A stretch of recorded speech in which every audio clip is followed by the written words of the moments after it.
Imbona kazoza n'umugambi wanyu. Twebwe diaspora twiyemeje gushigikira indongozi yose itubwira ivyo dushikana ku Burundi twifashe muri ngine urura mushimire abaje muri rino higanwa. Inama rero yarakoranye iminsi 3 ivyabaranze turabona yuko mukwiye agashimwe mukwiye ni kubera iki? Ubwa mbere ni kubera ko hanyuma iraheze umugambi w'igihugu, kandi mu byo muvuga ibijanye n'ingene abarundi twohindura ingendo kugira dushikire ubwo Burundi. Icya kabiri nuko mwashize imbere ugwaruka bwo Burundi bw'ejo.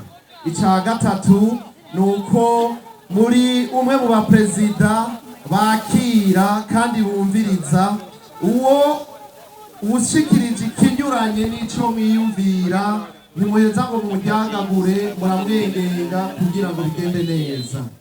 Hanyuma ikindi gikomeye nuko diaspora mwayihaye ikibanza mukavuga mu majambo mwagiye murashikiriza yuko mushigikiye abarundi bari mu mahanga kugira baze, kandi mwiteguye kubakingira no kurwanya uwo wese yoburabuza imigambi y'iterambere. Nagomba rero ibikiro mu vyubahiro vyanyu ndabinginge mu vyaguruke kugira mushike hano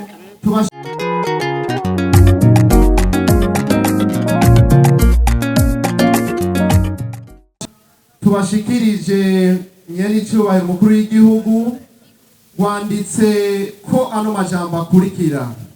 Hejuru ni logo ya diaspora kugira mwumve ko abarundi hanga turi inyuma yanyu kandi tubashigikiye mu rugamba muri mwo kubaka igihugu.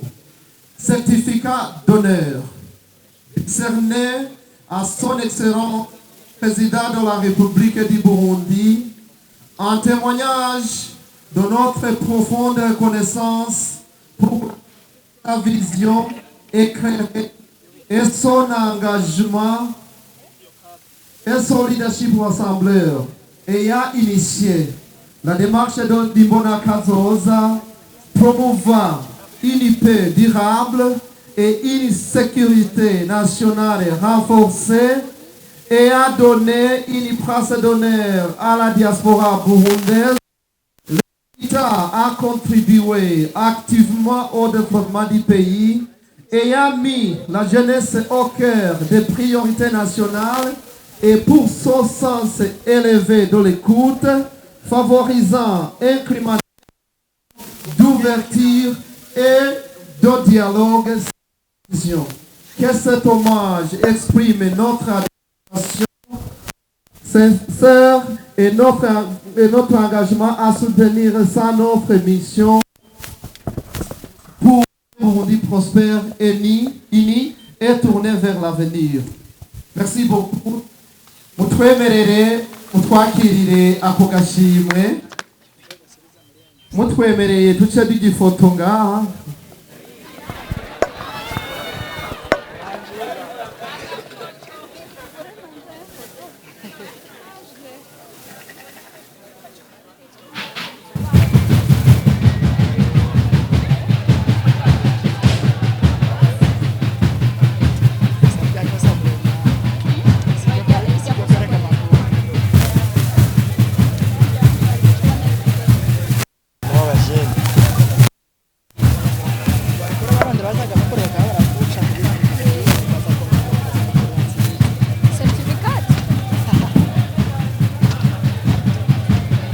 Hanyuma iruhande y'aka gashimwe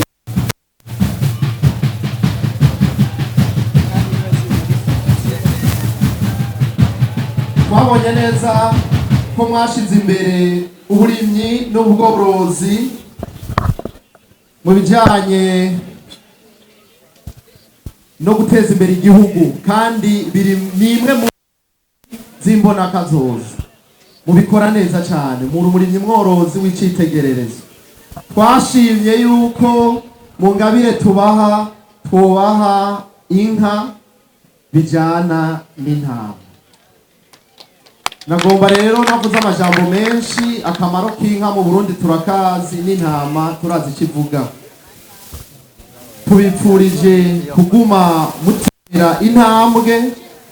Iyi nkoni twagomba tuyibashikirize kugira tuce tubereka ingene twabitunganije. Izi nka ni zitanu ingo uwo muri Aziya.